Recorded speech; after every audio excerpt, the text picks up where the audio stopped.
astetta kuumetta ja me ollaan valmiina lähteä. Jessellä on tämmönen hieno lottoaukko. Vitun arvokas.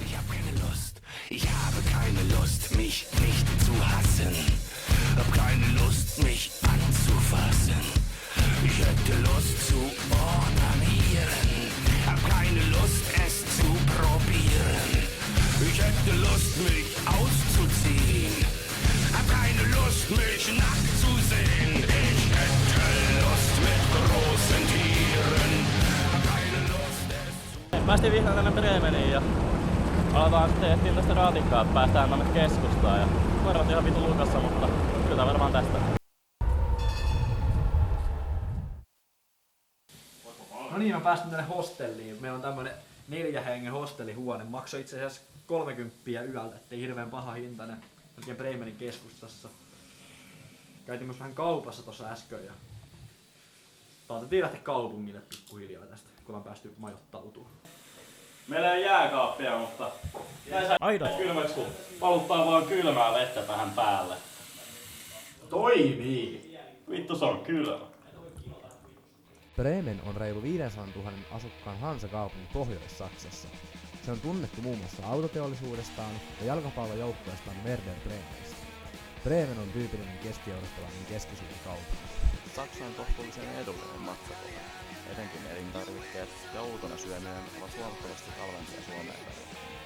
Esimerkiksi rullakebabin saa noin 3 eurolla paikallisesta pitoruokaloista. Täytyy kyllä sanoa, että oli aivan hirveä yö. Mun varmaan nousi kuumetta ja varmaan 40 astetta kuumetta ja mä näin tämän ihme hallusinaatioon ja mä olin jossain sokkelassa jumissa. Ei ollut hirveän mukavaa.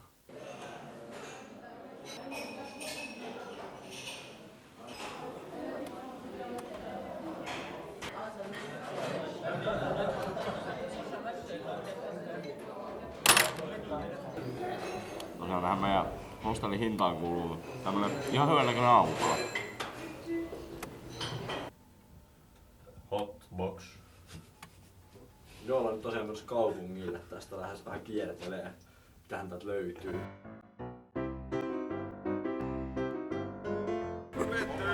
Oikeesti töihin.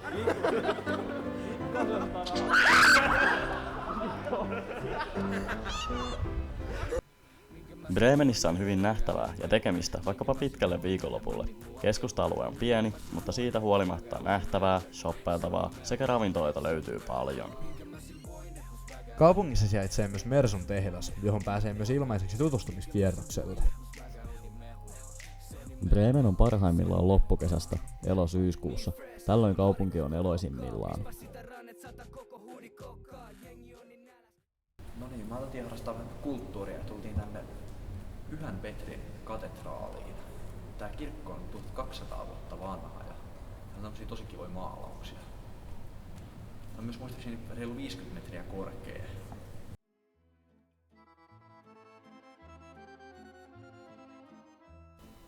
Bremenin vanhassa kaupungissa on komean arkkitehtuurin lisäksi myös 2 Unescon maailmanperintökohdetta, Raatihuone ja Rolandin patsas.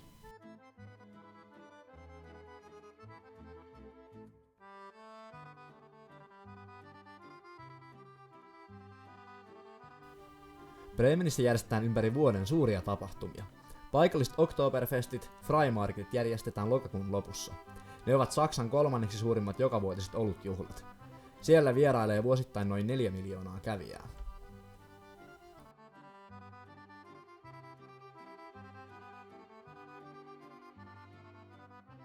Tässä mun takanapanna on ihan koko ajan. Nimittäin tuolla joen toisella puolella on Becksin Panimo.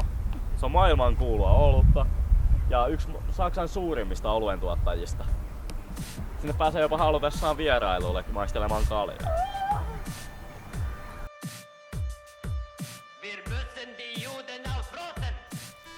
Bremenin halki kulkeva Weserjoki on tärkeä kuljetusväylä kaupungille. Sen laidalla on useita ravintoloita ja baareja.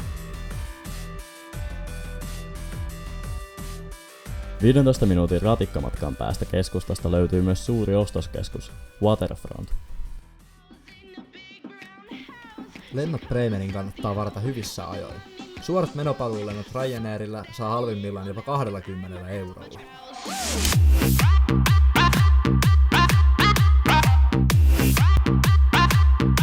albatross.